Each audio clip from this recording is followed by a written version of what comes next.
that kick, season's over, comes to a screeching halt, and missing that kick and the winter going on. You know how it is. If my aunt had male parts, she'd be my uncle. Mikey, Hey, Bob. here. How you doing? Living the dream. Dude, that Tomlin quote's an all-timer. Love it. I love that. So I figure we started off with that clip because the 5-11 clip from last week was a game off. We finished up 5-12 against all odds. Gotta love those useless wins. Right. For welcome to the podcast, everybody. This is the Command the Commute podcast where we press record when we leave the driveway.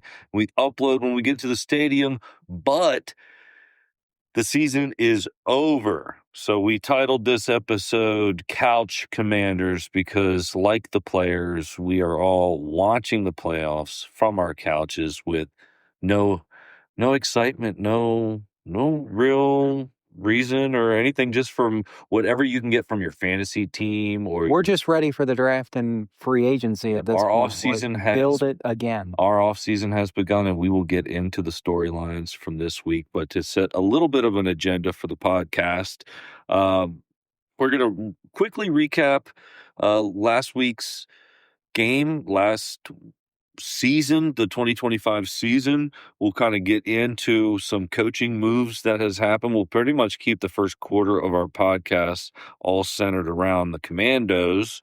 And then we'll switch into kind of Black Monday a little bit. We'll get into some games that we really liked from last week and some of the implications from that. We talked about it on last week's pod, how Baltimore-Pittsburgh would have a big impact. We thought that it would have a bigger impact towards the Pittsburgh coach, but as we all have kind of found out by now, had a way big impact on the Baltimore coach, John Harbaugh, being fired. But we've got a guest on the pod to kind of go through Baltimore-Pittsburgh and their thoughts on that. Then we're going to get into the playoffs, Mike, what we think is going to happen game by game. We're going to kind of go through and kind of tell everybody what our bracket is and what we're rooting to have happen throughout the playoffs here. And then we'll wrap it up from there. That's what she said. So,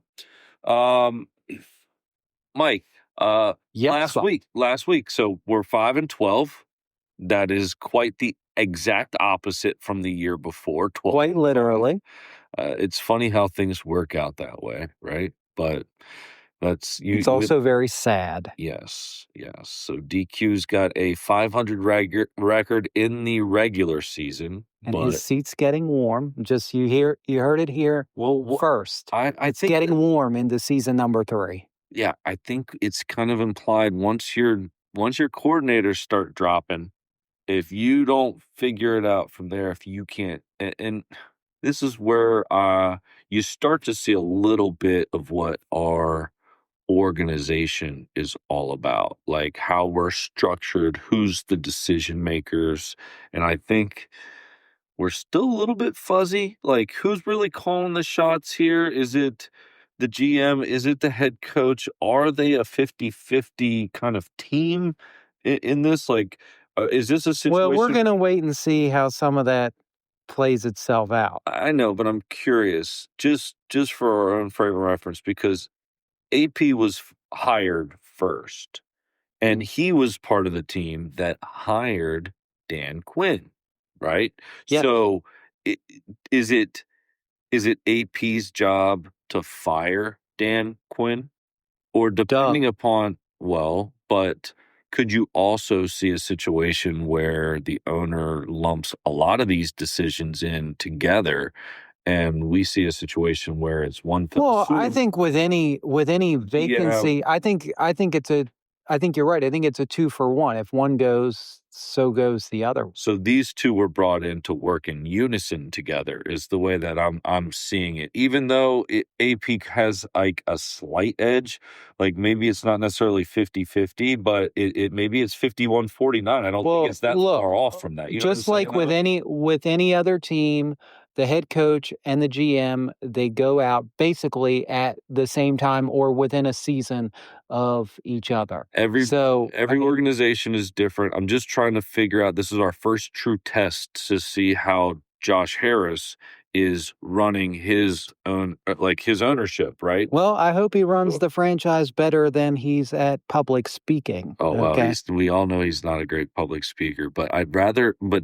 Dan Snyder wasn't a great public speaker, but at least Josh Harris comes across kind of quirky and cute and wholesome. Whereas He's an everyman. Yeah, and Dan Snyder came across as like an elitist. Yeah, you nailed it. Of course. Yep. So let's let these two guys, we keep talking about that DQ and AP and what the offseason looks like and all that kind of stuff. Let's let them tell us. As we're getting rolling, I think as the season's over, a lot of would say, all right, now what? And for AP and I, we would say, man, it's just the beginning. We got a lot of work to do. And I know you'll ask, what changes are, being made, and we're not able to go there yet. Everything needs to be and is being thoroughly examined and discussed. And really our work is answering the question, what went wrong and what do we need to do to fix it? And make sure we never, go through this again in a season like this. And so that's our sole focus and what's kind of going to be driving us, in the weeks ahead. So I just wanted to kick into that in gear with you. I know AP will hit a few things and then we'll get the whole thing rocking.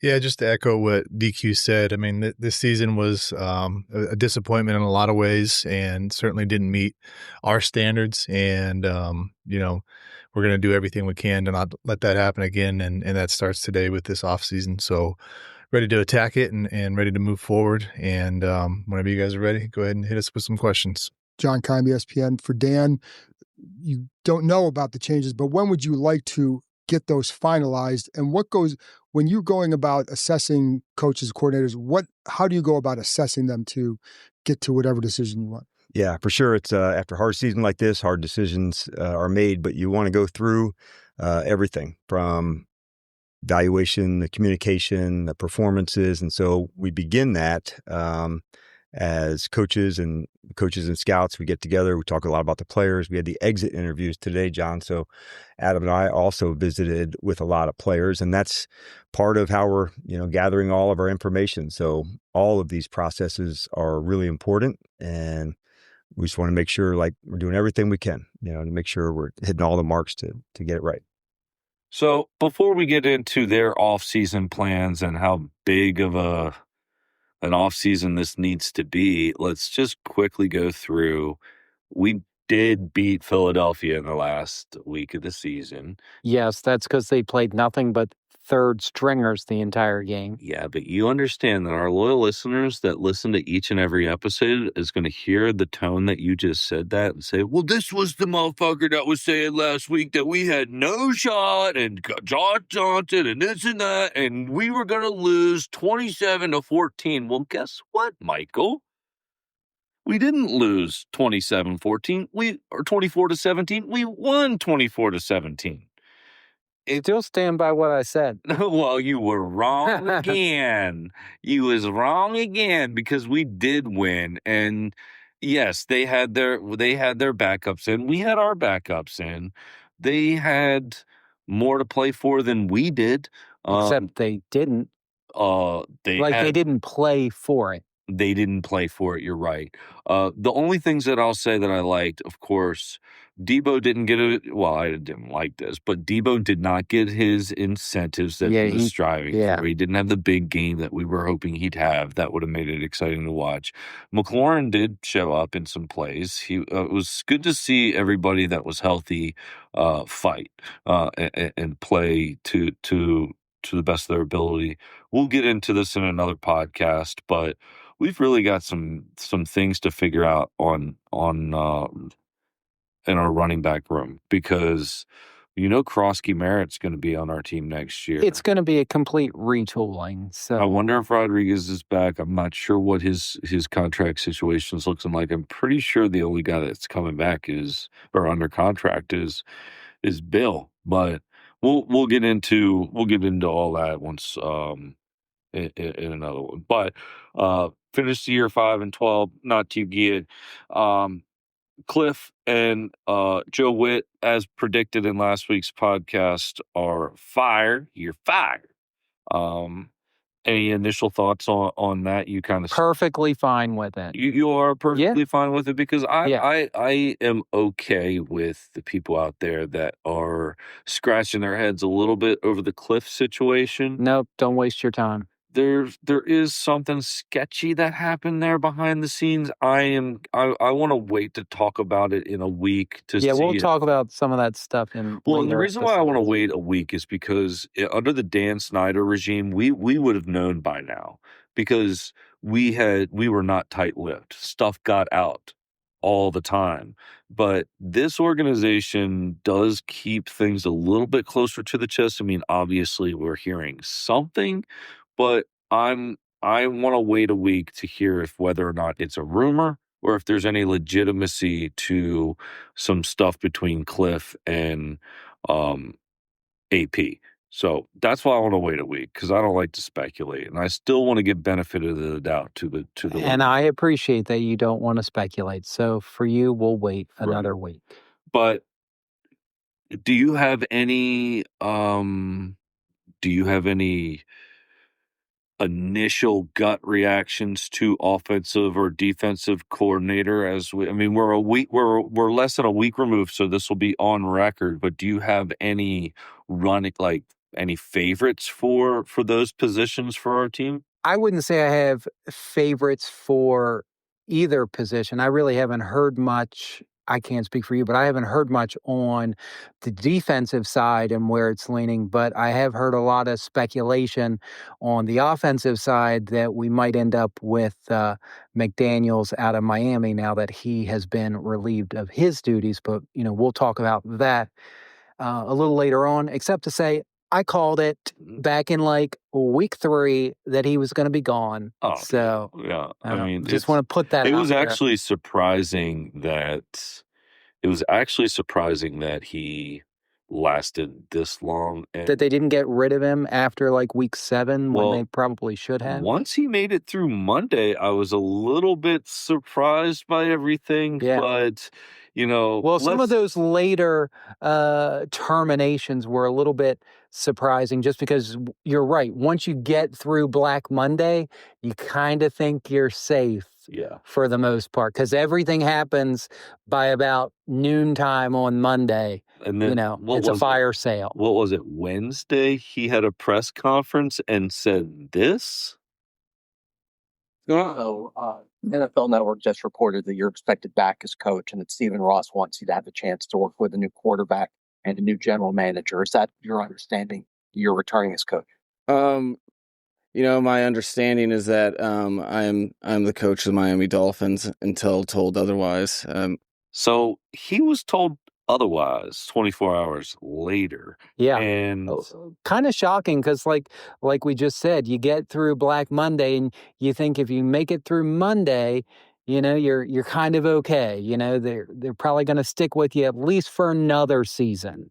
And then you can see how some organization, and depending upon the situation and your tenure, if you've been there for a while and, a couple conversations need to be had until that decision happens, you can see how it might linger on a couple more days. But he seemed like a guy that was going to get fired on Monday and then didn't until John Harbaugh got fired a couple hours before he got fired. I believe it went Harbaugh, then McDaniel. Right. Once the Harbaugh news came out, then McDaniels got the axe. And then all that speculation started about, is he going to go to Miami and all that kind of stuff. Because I guess they had a dinner or a conversation or whatever, and it seemed like McDaniel was going to be a part of the conversation. Well, because he was going to be part of the GM search that's going on. That was part of the press conference that we just listened to. Yeah. And then why should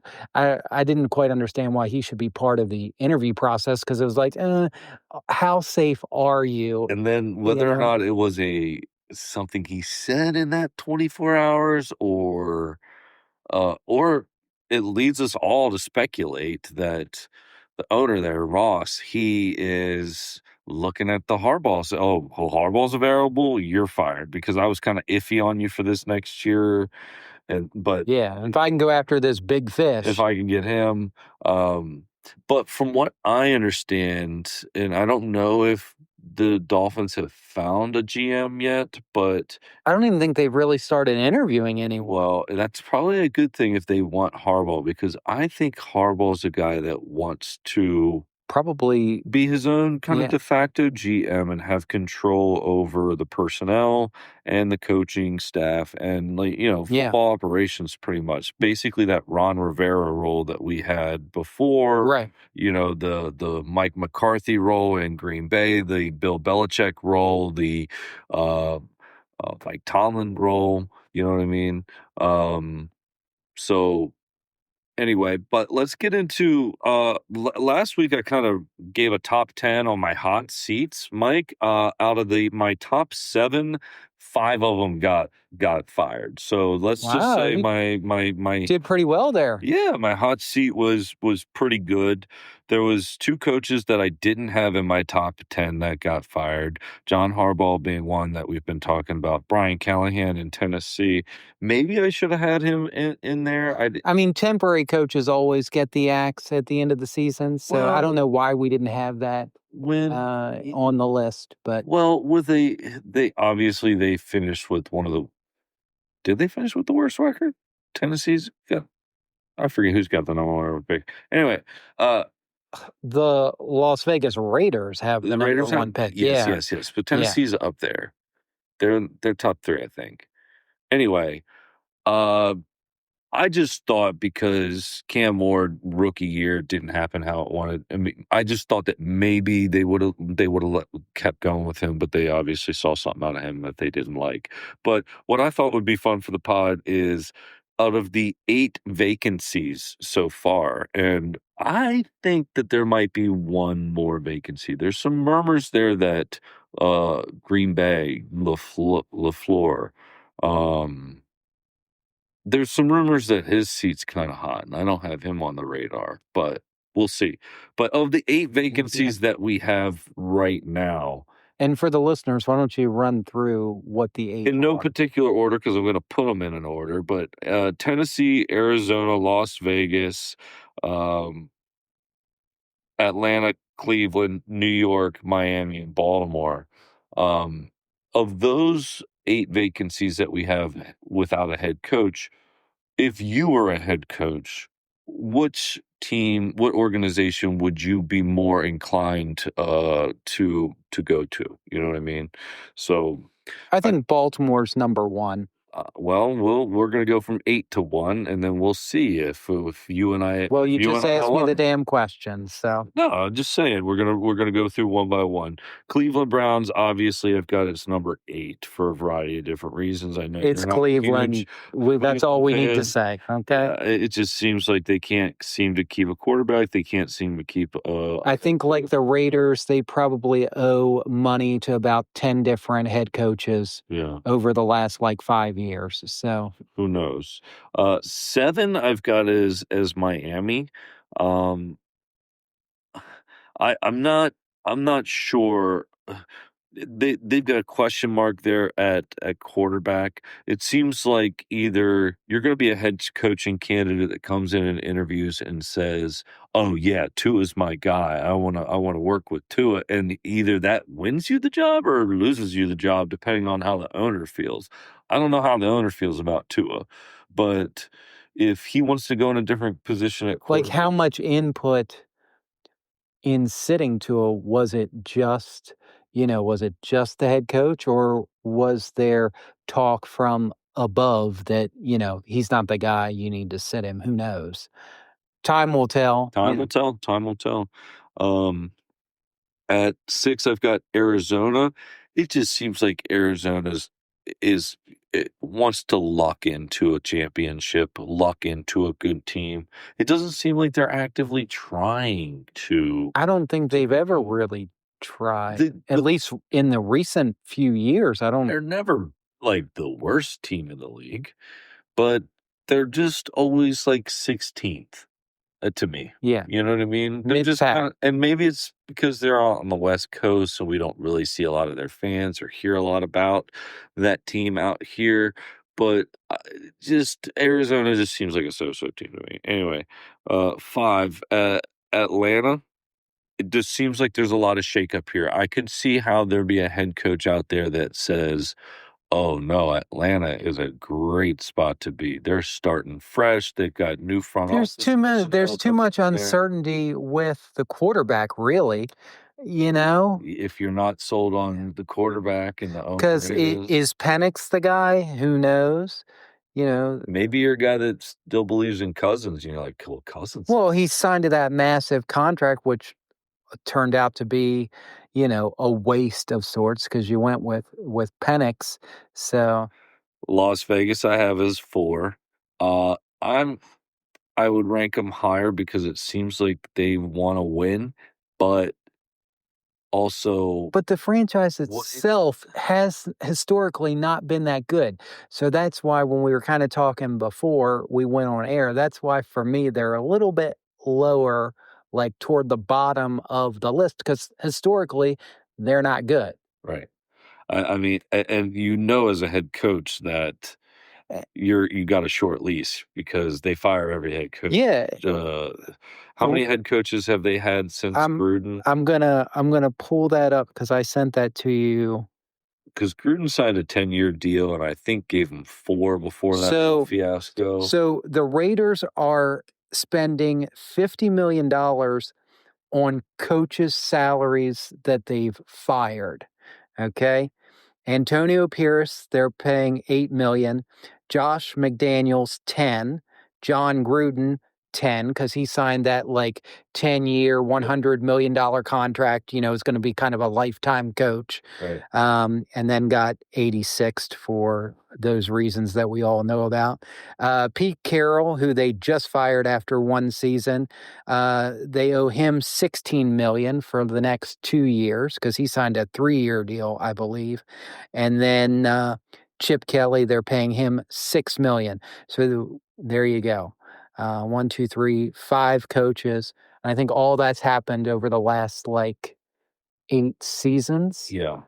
Because about every season and a half, they're changing head coaches. So that's a lot of dead money floating around. Yeah. Well, I mean, there's a reason why these teams are the options on the list, because next I've got Tennessee. I put Tennessee a little bit higher because it does seem like the ownership group there, and I don't know a whole lot about them, but, you know, Vrabel's tenure seemed like they were diligently trying to win a championship and be a top of their division. Well, And we they've got a talked good about draft that pick. They before. got a Even good- his termination was kind of like suspect. Like, really? Yeah. You know, so Yeah, but maybe they're a team that just thought, you know, we got this quarterback. He's going to be with us for the next 4 years. We believe in him, but he just doesn't click well in this system. And that's some of the redeeming features as you're going through the list, which I don't really disagree with, is the young quarterbacks. That's what kind of, I think, moves some of those teams higher on the list now that we're talking about it and really thinking about it. The idea of working and molding, you know, these good young quarterbacks that are coming into the league. Yeah, and that's really where it comes into, is like, who's in the building, or what opportunity do you have to find their replacement? You know, that it's that happy medium there. It's like, well, they don't really have a guy at quarterback that I could work with right now that I'm willing to bet my reputation on, but they do have the 3rd overall pick. You know what I mean? Yeah. So it's one of those kind of things there. Next on the list I have is the New York Giants. You know, they've got a lot of talented players, and they're in the NFC East. So that's already, like, if you want to be in a marquee division, like this is Well, just the region, the media market, New York City, baby. You've got to. We talked about it in previous episodes. Because of the media market for a lot of these teams, ourselves included, you have to be a winner because there's a lot of focus on these big market teams. Yep. I mean, you've got Dart, you've got Scatterboo, you've got Neighbors, you've got Burns on the defensive side of the ball. You've got They a lot of definitely other seem like playmakers. they have the most upswing of all of the teams right now with the younger quarterbacks. Depending upon what they do at head coach, the Giants could and should see a pretty quick rebuild, just if I'm being unbiased. They don't have a reason not to. It might be an appealing option for Harbaugh. Yeah. Young quarterback, young running back, if East Coast team. Yep. Yeah. I mean, there's a lot of appeal. I think the downside from Harbaugh, Neighbors, of course, the wide receiver. Right. The downside from Harbaugh's perspective is if he does want control of the personnel, you don't get that there because it seems like the ownership group really likes their GM. I forget the guy's name. Yeah, but he seems to be, if any GM is safe, given the head coaching turmoil that they've had over the last few seasons, if anyone's safe, it certainly seems to be that guy. Well, so whatever he's doing right. Yeah, but, how many losses get attached to a GM's record before the ownership group? Well, Cat has 9 lives, so, Well, and that leads us to number 1, the Baltimore Ravens.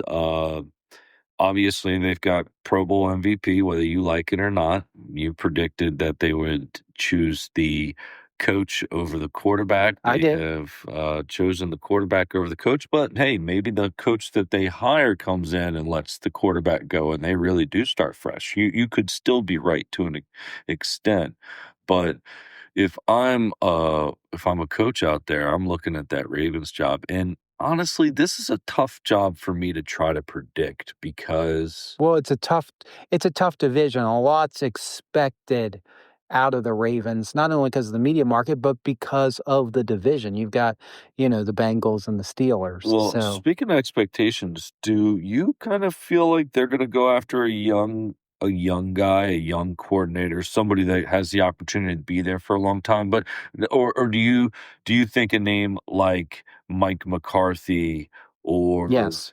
Oh, you think an older guy is an option? I think kind of like with Reed in Kansas City, when you've got these big teams that a lot is expected of, you've got to go at least for a couple of seasons. You got to try it. You got to go with the marquee name, try to get the biggest fish out there with the most experience to get you to the big game. Well, Cliff is gonna interview there. I don't know. Shit. Well, you don't like that idea? No. Cliff ain't going to get nobody to the big game, okay?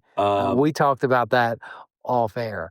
That's not going to happen. He was a train wreck in Arizona, and he'll be a train wreck to be a head coach in wherever he goes next. Other name that stay in your lane as an offensive coordinator at a college, somewhere to be named.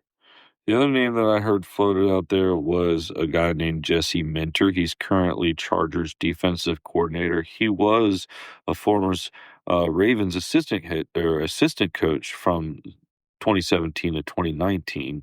Another name that I heard for potential was Anthony Weaver, who was a player and was also on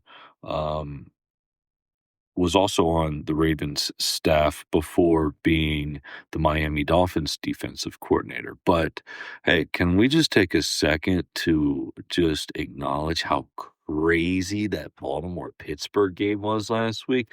You want to talk about an epic, legendary game. I mean, if you missed that game, you missed something special. I'll say that. You took the words out of my mouth. I mean, that was so much fun to watch, so much on the line. It was the perfect Baltimore-Pittsburgh game. It was really everything you expect a game with so much on the line. It's everything you expected it to be. Yeah. Everyone sort of rose to the moment.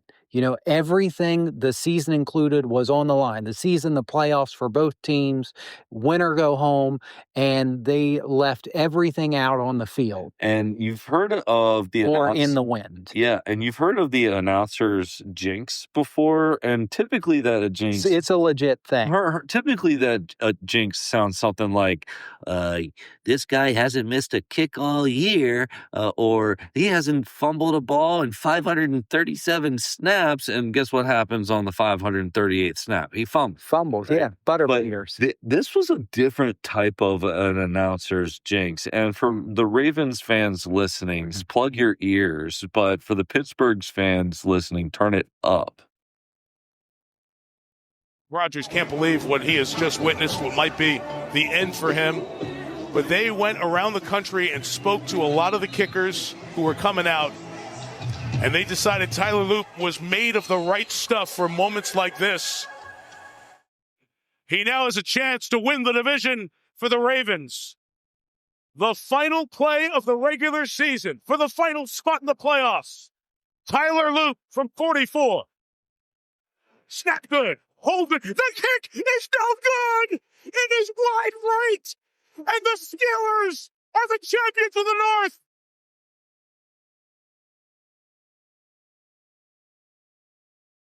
So, I mean, what an all-time game. And just when you thought that the Steelers were going to lose because the Ravens quickly just marched it back down there and got into field goal range. But man, that announcer's jinx, I couldn't stop thinking about it because just the way that he worded that he was built for this moment and they scouted everywhere. They've been looking and he for crumbled like a deck of cards. They've been looking for Tucker's replacement. And listen, if you watch that replay back, as soon as the ball left his foot, he went up and grabbed his eyes. It looked like he started crying immediately. Well, I mean, you could tell in the video that, like, when he was walking back to the locker room and stuff, he was crying like a baby. Yeah. And honestly, I think we would be too if we shanked a field goal that would have gotten us to the playoffs. Like, you kind of got to feel for him a little bit. I mean, he'll be cut in a few weeks. All of your teammates bagging groceries at Kmart. Yeah, all your teammates, the entire fan base, everybody just riding on it. But obviously, we're not Steelers fans watching that game, but we do have a guest on the pod that has been on the pod in the past, earlier on in the season, but is our de facto command the commute Pittsburgh Steelers podcaster. We're going to bring on Laura. Laura, welcome to the pod. Hi, guys. It's good to be back. It's been a while. We started it off and then we ended it. Yeah. Yep, exactly right. So, Laura, obviously, we just wanted to ask you and get your thoughts and opinion on how was that Week 18 game for the Ravens? How was your mindset going into the game? Walk us through your emotions. Well, I'm not going to lie. That last play threw me for a loop. Oh, well it was played. Right. Come on. Well played. I had to. What are we? Oh, come on.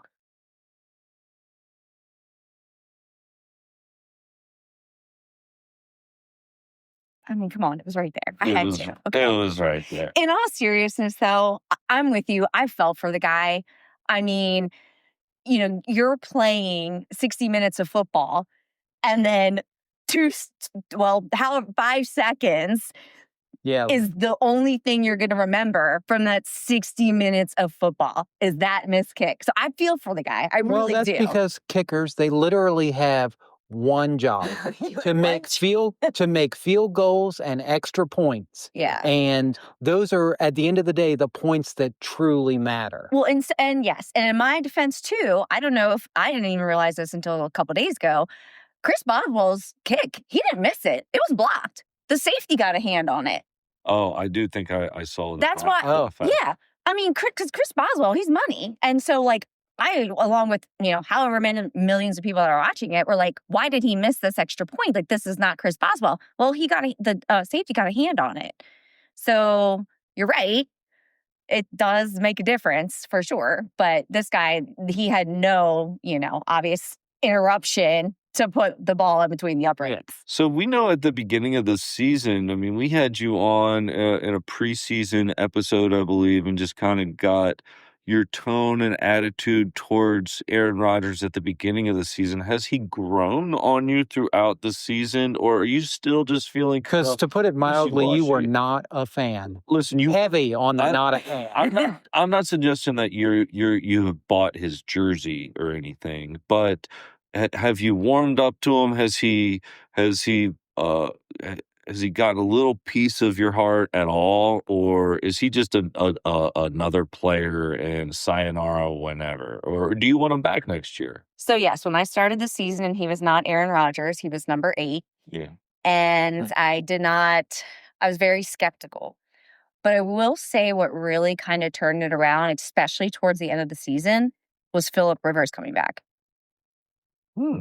How so? So Aaron Rodgers, he's what, 41? Yeah, I think so. Yeah, 41. Phillip Or 40 or Rivers? 41. He's 41. We're the same age. Phillip Rivers 44. 44 or 45. You know, I think Rodgers is 42, and I think Rivers is 44, 45. I think 44 for him. But I don't know why I think Rodgers is 40. But anyway, go on. But my point being, don't get me wrong, Phillip Rivers, he did a great job with what he had to do. Like, you guys were talking about last week, like, it wasn't like everyone was going to be sad. You know, if anything, it was like nostalgic. It was awesome seeing someone who came in with Ben Roethlisberger and Eli Manning and these guys that are all the same. And it's like, oh my God, like, he's coming back on the field and he's playing. And he did as best as he could. But if you look at the age difference, Aaron Rodgers being 3 years younger, like, Aaron Rodgers is killing it. If you think about it, like, if you compare the two, how Phillip Rivers performed, his throws were short, his passes were off. But Rivers has also been on the proverbial couch for the last 5 years, and I too. get that. But I say it really actually made me appreciate it, because it's like, especially the older I get, you know, you look back at, like, you know, these players, like, they're trying to savor every moment that they physically can. And so, like, I, like, give mad props to, like, Aaron Rodgers for being his age and, you know, doing what he did this season. Like, I don't know. So, yes, he has grown on me. So do you want him back next season? Yes, I would. Even if you guys end up firing Tomlin? Oof. Yeah, actually. Yeah. Mm-hmm. If Tomlin leaves, I don't think Rodgers comes back. Yeah, I don't think so. I don't think so either. But I'm They're buddies. Aaron Rodgers has definitely been talking very highly of Mike Tomlin. So, yeah. But, So, that's all good to know. How do you feel? What's your pulse on the playoffs? Obviously, you guys make the playoffs pretty much every year. Tomlin doesn't have losing records. You've lost the playoffs, but have always pretty much just been in the hunt going up until week 18. You've always had, football that was worth playing in December and January, unlike our fan base is used to. We're used to our season being over mid-October. But yeah, so this was like our season legit was pretty much over by week 8, which was October 27th. So I'm just saying okay. That's about right. Yeah, well, I've got against the Chiefs. I've got the board here. In front you do, yeah. So that's the a good Chiefs one. game. After we can see where you gave up because there's nothing listed after game 8. I stopped filling out my chart after week 9. There is nothing except you got Spain and bye week 12. That's it. Yeah, but that's pretty much when it was over, and that's so true. At 3-5, look, we lost that next game. To drop to 3-6, and from there it was just like, what am I writing this up here for? But with that being said, what is your confidence level as compared to years past going into the playoffs? Obviously, this week you've got Houston, and to me, it really just comes down to, if you win one, then you can use that momentum and keep on going. So you've got to feel confidence about the first playoff game. And then after that, it's like, hey, anything can happen. You just got to find the right team, the right matchups, the right magic, and ride it. But how confident are you in this first game against Houston on Monday night? How confident are you in the games that may follow? All right. Well, I have 2 conflicting thoughts. Obviously, I would want to be optimistic and hope they win. Mm-hmm. I also am that person that plan for the worst or hope for the best, plan for the worst, whatever. And so that's where if I'm looking at stats, the thing that is going to make me say, I'm not feeling good about this game. So the Texans have more playoff victories in the last 2 years than the Steelers have in the last 9. Well, did the Texans make the playoffs last year? Yeah. I think they did, yeah. In the last 2 years.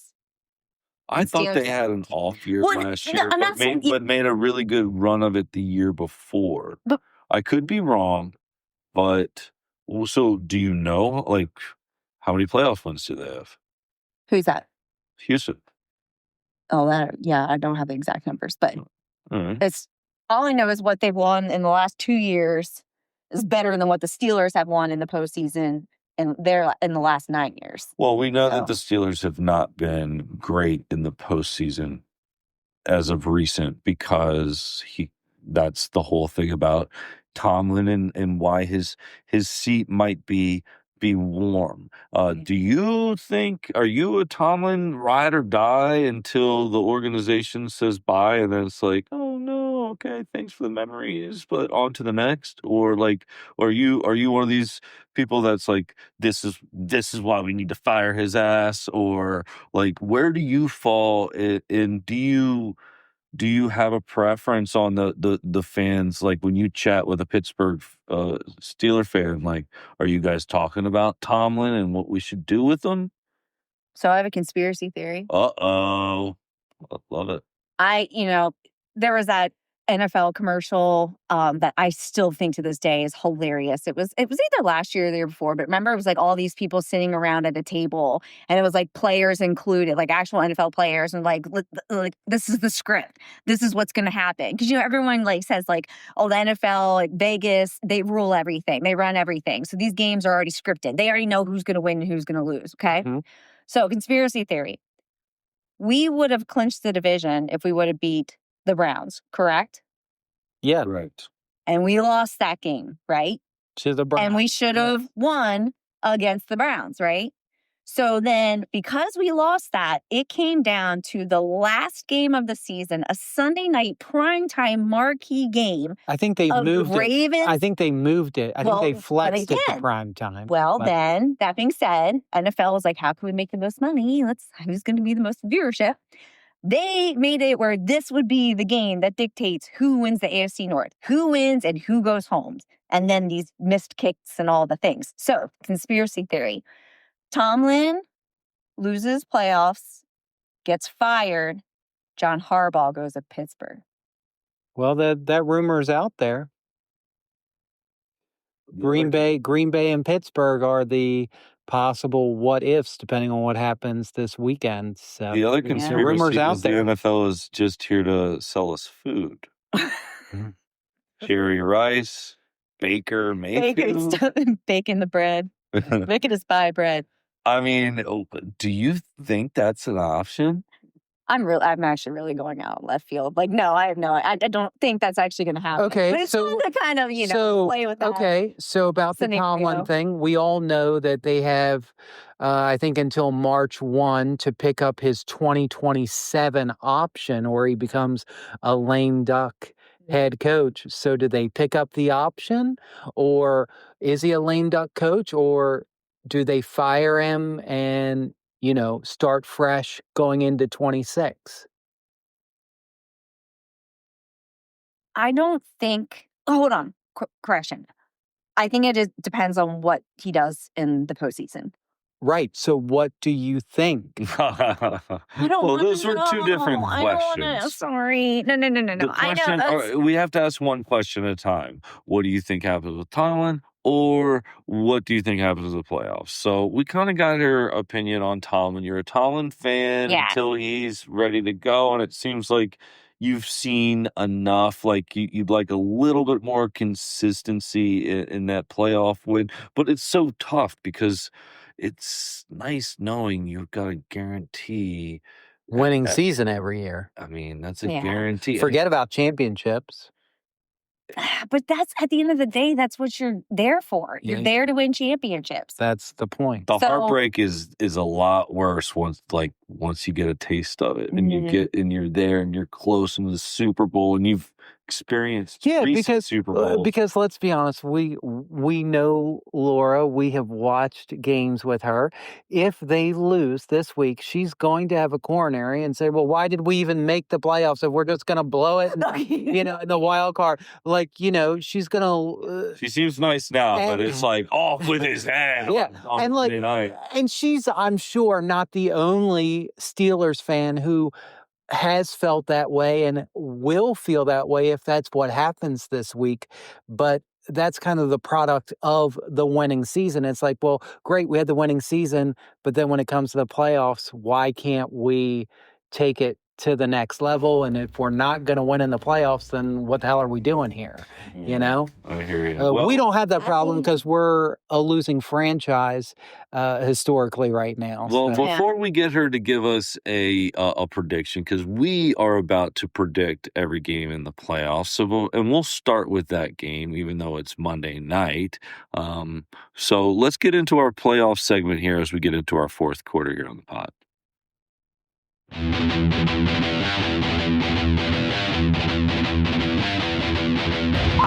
Playoffs? Should we go to the ship, right? Yeah, we could. Man, we going to the ship. We going to the ship. What? We going to the ship. What? We going to the Playoffs? Playoffs? going to the ship. What? Last game of the year, Brent. Can't hold anything back now. You kidding me? I just hope we can win a game. So we're going to go game by game. Let's start in the AFC. Let's start with the number 5 seed Houston against the number 4 seed Pittsburgh. And Laura, because you're on with us, we're going to let you start this sucker off. You're the one that's biased here, so we'll let you pick the first game of your playoffs. We're just going to go around and pick game by game. You're welcome to participate. Okay. So this was my other defending argument of the positive side, why I think we're going to win against the Texans. Okay. What day of the week is that game on? It's on Monday night. What do you think Tomlin's record is for Monday Night Football home games? Well, I told you to look this up, so I know, but tell everybody else. So, it's just We are undefeated. Never been beaten. So 11-0. 11-0 at home. At home on Monday night. That's apparently Mike Tomlin's favorite day of the week. And he's got a good record just on Monday Night Football in general. Obviously, if you're 11-0 at home, what was his overall record on Monday Night Football playoffs? Includes like 24 and what? 22-3. 22-3 is. That's what I'm telling you. Mondays are good for him. well, there's going to be a first time for everything because I think you're going to lose. No. It's not a manic Monday. It's a Mike Monday. And you should like it. That's the same name. Mike. Okay, a little less with the pointing of the fingers. I'm telling you though. So I mean, there's going to be you're going to lose. I'm sorry. So you've got Houston. You've got Houston winning away. Yes. I've got Pittsburgh winning at home. So let's move on to the next game on the AFC. And I've got my own reasons. I mean, I think that after that last win against the Ravens, that entire team seemed that's going to propel them. I think they got a little bit more united there. I think Rodgers is going to unite the offense. They're healthy. And I do think that defense is going to give Houston a tough time on the road is my biggest thing. I think the defense at home against Houston is going to be the big difference maker there. I think their offense has been pretty consistent year out. I mean, they haven't really blown anybody out of the water. They've not necessarily been blown out either on offense, but defense is where you see the big difference. I mean, I try to be objective when I make these picks, but I would like to see Pittsburgh win only because I've always been a fan of Rodgers and I would like to see him go as far as he can. Now that he's clearly in the twilight of his career, he's probably got maybe a season or two left. Yeah. So I would certainly like to see him get as close as he could, but I don't know if I really don't think they're going to be able to do it. All right. Well, we will see. The next game on the slot there on the AFC side is the 6th seed versus the 3rd seed, the Chargers versus Jacksonville in Jacksonville. What's everybody's thoughts there? I don't have a strong opinion. It's going to be the Chargers. I'm leaning against the Chargers only due to the inexperience on the Jacksonville side. It just seems like, was this a fluke for them? Actually, sorry, I'm looking at what I sent you earlier in the week. I originally went with New England, so I'm going to stick with that. But they could be the upset. No, Chargers, Jacksonville. No, I think they play. Am I looking at the wrong? Unless I'm looking at the wrong bracket. The bracket that I have has Jacksonville against Buffalo. I don't think so. Hold on, people. Did I look at the wrong playoff? Look at an older one? It sounded like it. Let's take Oh, shit. We've got breaking news. Hit that breaking news button. Ladies and gentlemen, can I please have your attention? I've just been handed an urgent and horrifying news story. And I need all of you to stop what you're doing and listen. Cannonball! All right, so we'll come back to my wrong playoff bracket. I had the wrong matchup there, but David Blow. Who's that? David Blow. I'm sure I am saying this wrong. The Commanders have hired assistant quarterback coach David Blow as their next OC. That was awful freaking quick. Blow was a member of the Lions practice squad during the 2023 season. He joined the Commanders ahead of... Oh, he was on our staff already? Oh, Christ. And also, too, earlier you guys were talking about the Dolphins and not having a GM. They are slated to hire someone. John Eric Sullivan. He's the Green Bay VP of player personnel. So that was I certainly hope our offense doesn't implode next season with some no-namer that's been on our... Because our quarterbacks coach got hired, I forget what college, but we saw that on the first episode of Knox. Yeah. So this was our assistant quarterbacks coach being elevated to offensive coordinator. He did have a interview scheduled with Detroit for their offensive coordinator position. So we weren't the only ones looking to, but he's a young guy. That's an interesting pick. I don't know. See, I actually thought that Mike McDaniel was going to go. That's what I'm saying. I thought him and DQ are tight. Exactly. That's what I thought was going to happen. And he McDaniel's worked for the Commander. Well, at that point, you're Redskins, but he was there for 3 years, offensive jobs. So, Yeah, I don't know. I don't know if I'm liking this pick. Actually, I'm not really right now, but we'll see.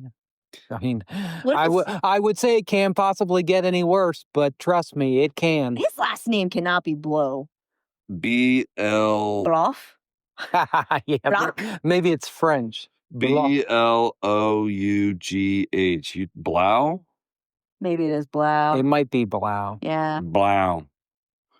David Blau. Young guy. Let's hope that he's like... young and energetic. Then I would certainly hope... Let's just hope he's one of these young geniuses. Like, look, we would have looked at... Like, if we would have hired Sean McVay as our head coach when he got hired as the Rams, we'd have been like... Our tight ends coach? What the hell are we doing? We don't know anything about this young guy. And then he went on to lead the Rams to a Super Bowl. And we're like, oh, man, we had this young genius in our room, in our building. We didn't even realize that we had him here. So and he maybe was this... really hot. Sorry, what? Who, Sean McVay? Nobody cares about that. Save that for another podcast. Both, actually. Yeah. I meant Sean McVay, but he's not bad on the eyes. Listen, nobody gives a shit about that stuff. This isn't the podcast to talk about that kind of stuff. Sorry. I'll keep it manly. Yeah, thanks. Yeah. So that's our breaking news. Let's get back to my wrong pick. So I knew that Pittsburgh, Houston were playing each other, but it's not Jacksonville Chargers. It's Jacksonville who? Bills. Yeah. Jacksonville Bills. Well, I'm gonna go with I the know Bills. I was saying I know Yeah, my pick. you're going with the Bills. I Yeah. think, are we all in agreement Oh, on that yeah. one? All All all right, day. let's move on. That's The pretty. next game is what? You call it out.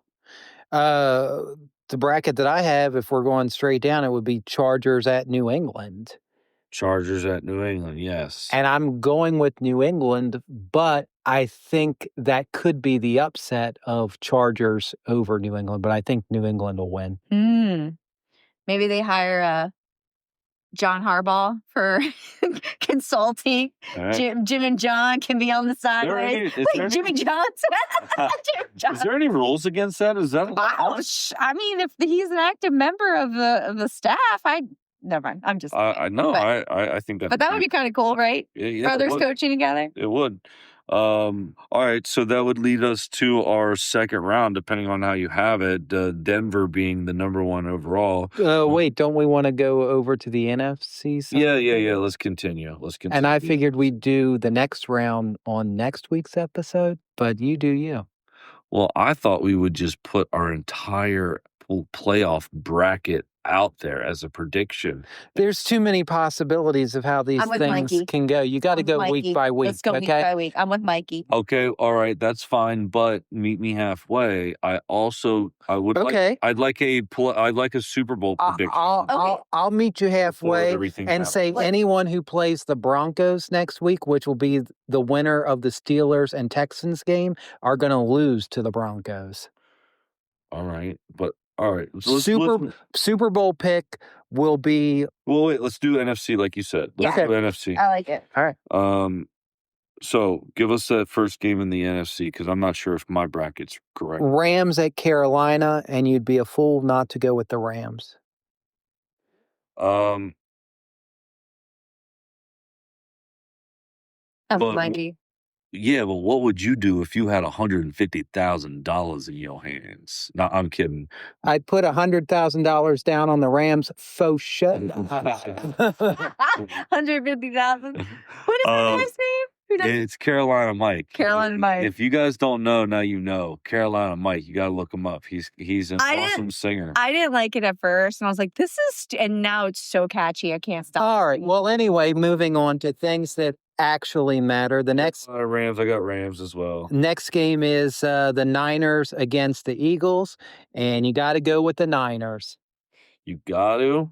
Yeah. I'm going with the Niners too, but that's because one of my coworkers is a diehard Niners fan. I can't root for the Eagles, and plus they have a history of imploding. So, well, they only won the Super Bowl last year. Just saying. I'm gonna say the Eagles are gonna win in the first round. They're gonna win? I don't want them to, but I'm gonna pick a win. I want San Fran to win, but I'm with you. I think the Eagles are gonna win because they're in Philly, right? Yeah. Yes. I mean, Philly fans. And then the last game is Green Bay at Chicago. Oof. And I'm going to go with Chicago. They're in Chicago.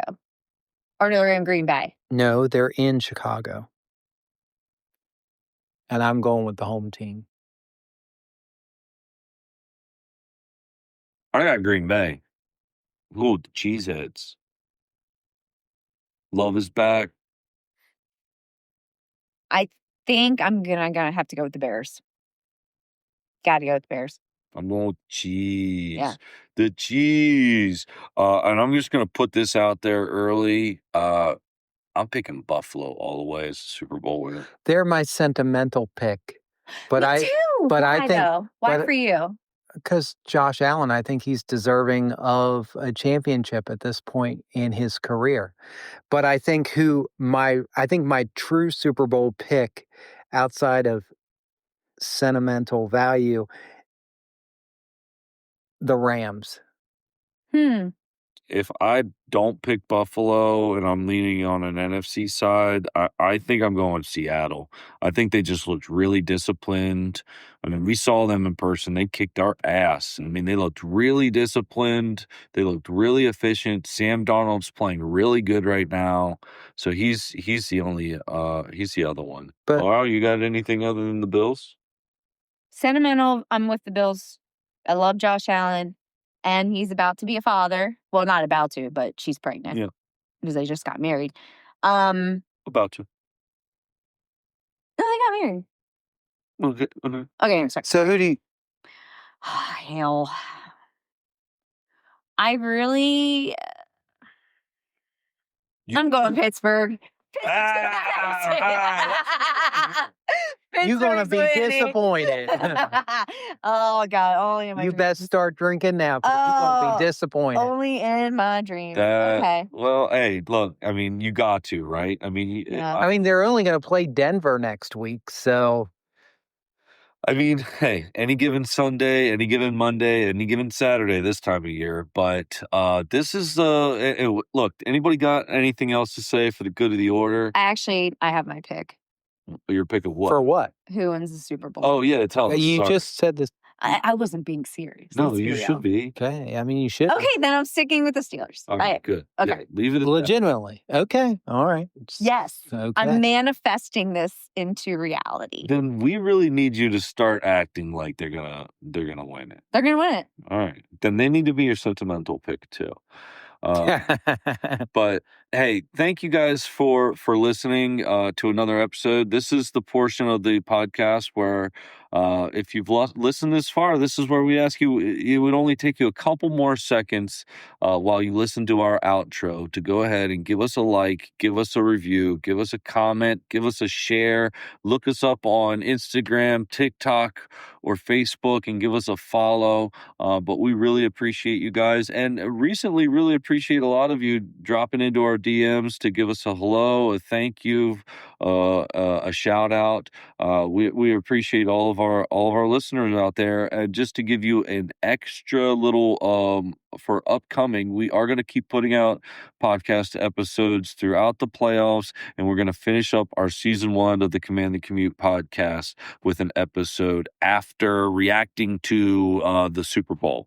And then after, can't wait. And then after that, we'll be into our off season. But hail to the Redskins! Thank you all for listening, and we'll see you next week.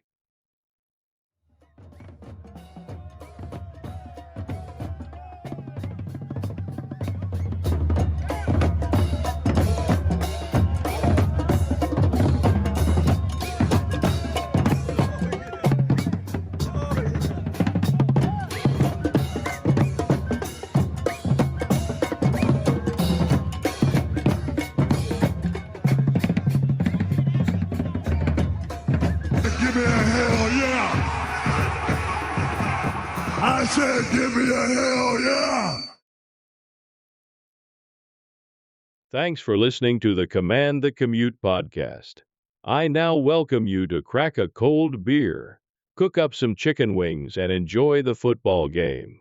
Because the Commanders, the team, the Redskins, or whatever else you call them, is gonna kick some ass.